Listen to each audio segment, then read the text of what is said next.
Hear that? That quiet playoff buzz in Foxborough. And then one little detail pops, and everything suddenly feels turned up. Something moved around this team, and it wasn't some flashy highlight you replay 100 times. It was the kind of ripple that changes how the league views the Patriots, without anyone needing to spell it out. There was a behind-the-scenes move that looks minor on paper, but could end up being a real, wait, that matters weapon on Sunday. There was a small steal that hits a rival right in the ego and nudges a rivalry that never truly goes away. And there's one guy on offense playing like January has his name on it. Now, be honest, do you trust the Patriot way when the chaos starts working in our favor? And if you're riding with Patriots Nation, take a second, tap like, make sure you're subscribed, and drop your take in the comments, because this is the kind of day that's going to split people. Because that wild card game didn't stop when the clock hit 0.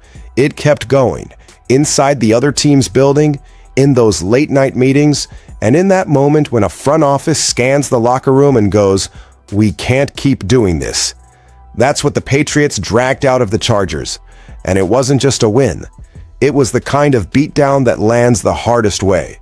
Defense, discipline, and a second-half masterclass that felt like a clinic. Sit with this for a second.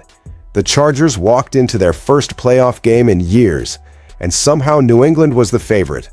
And there was even this feeling that LA was comfortable drawing the Patriots. Like resting starters in Week 18 was them trying to line the matchup up the way they wanted. If that was the plan, Foxborough smashed the board. That loss didn't just sting, it shook the whole idea. Then, the fallout came quick.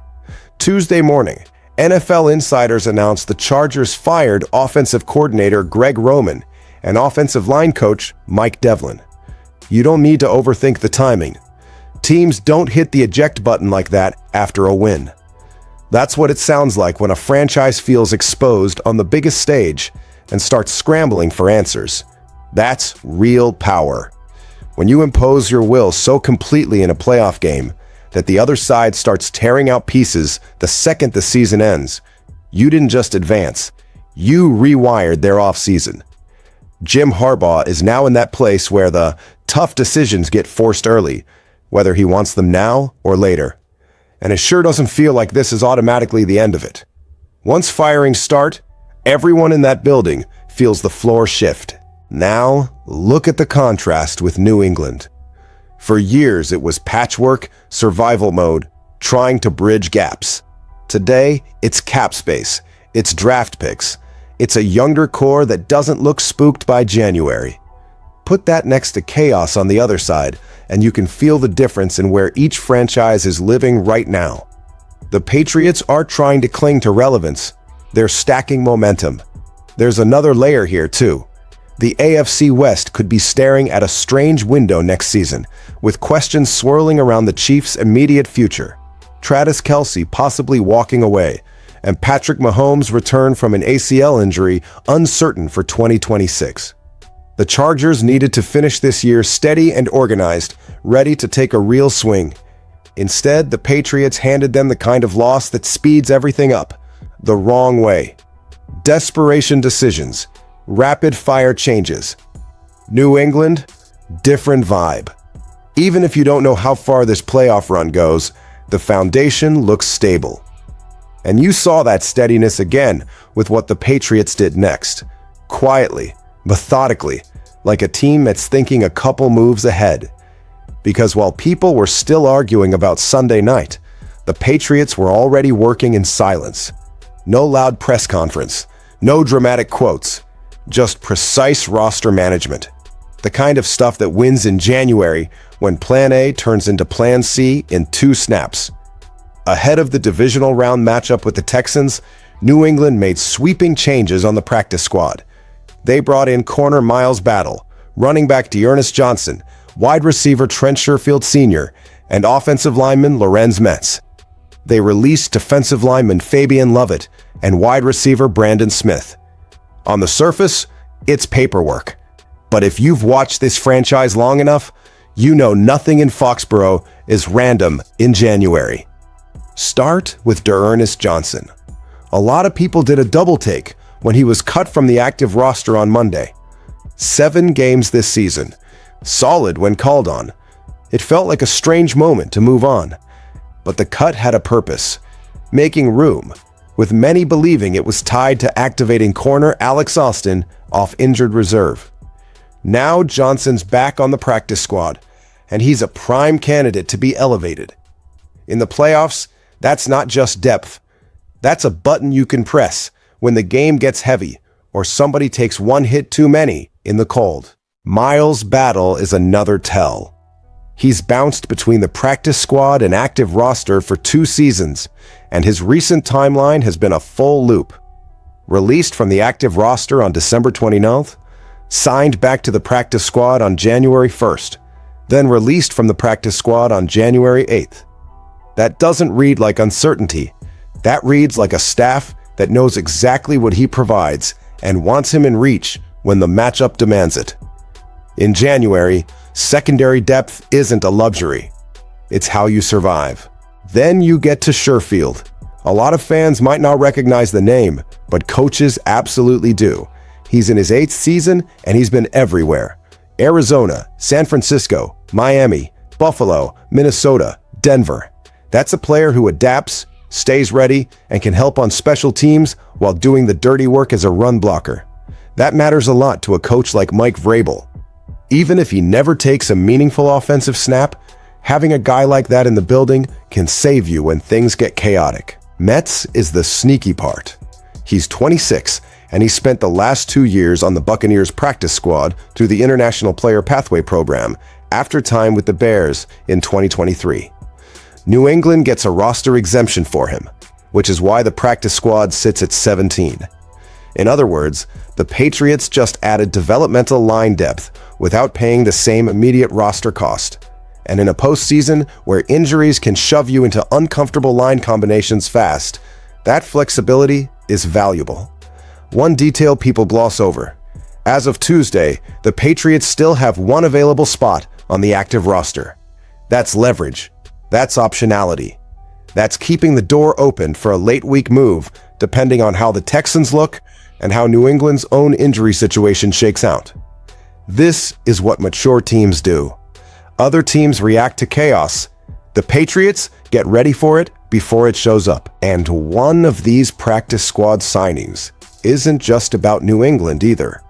It also lands a little jab at a rival's pride. And if you're a Patriots fan, you already know why that hits different. Sometimes the best move never shows up on a stat sheet. It shows up in the moment a rival realizes they waited a beat too long.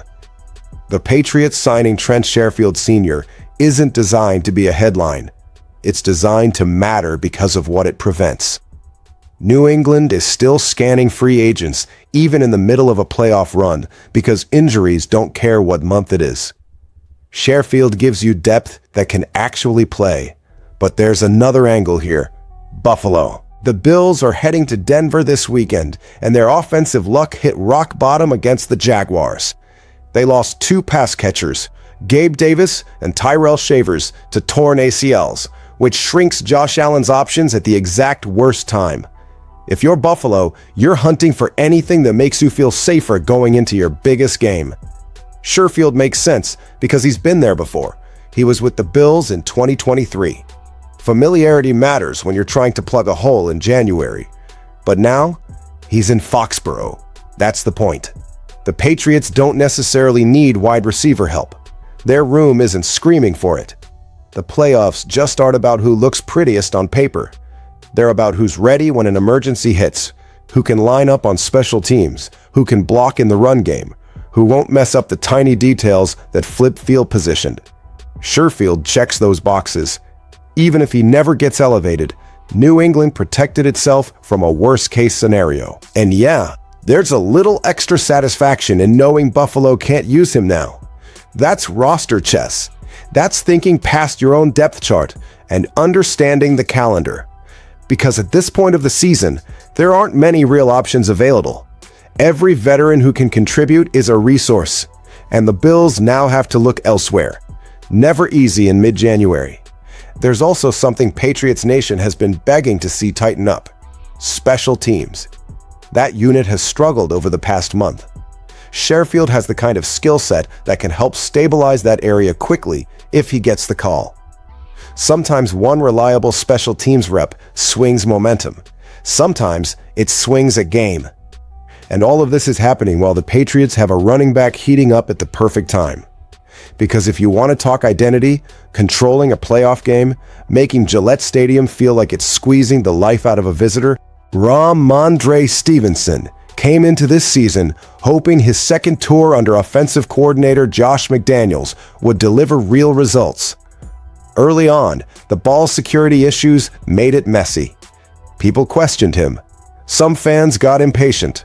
But January doesn't ask how you started. January asks who you are right now. Right now, Stevenson is playing some of the best football of his career, exactly when the Patriots need it. In that 16-3 wild-card win over the Chargers at Gillette Stadium, he wasn't just solid. He steadied the whole thing. He ran for 53 yards on 10 carries and caught 3 passes for 75 yards. That's 128 total yards from scrimmage, and he led the team in receiving yards, in a playoff game, from the running back spot. That's not a footnote. That's a signal. And I love how he talks about it. No hype, no chest pounding, just simple. Stay disciplined. Hit the right spots on the run reads. Be where he needs to be in the pass game. Make plays when they show up. Coaches trust that.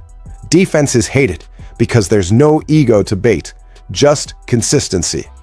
Over the past 4 games, the production matches the vibe. 332 rushing yards, 15 catches for 206 yards, and 6 touchdowns. That's a player peaking at exactly the right moment. With colder temperatures settling back into New England, it matters even more.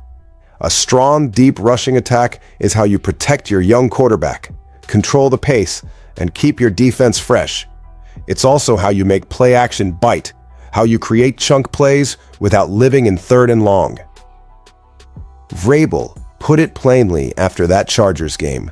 Finishing the game running the football against a defense like that is a positive sign. The offense wasn't one-dimensional. They got yards on first down. Stevenson and the backs ran hard. They took care of the football. That's playoff football. That's the kind of formula that travels. So when you zoom out, look at what today really showed you. The Patriots didn't just beat the Chargers. They set off a chain reaction that exposed a rival. They didn't just shuffle the roster. They shaped it with intention, keeping flexibility for late-week surprises. They didn't just add a receiver.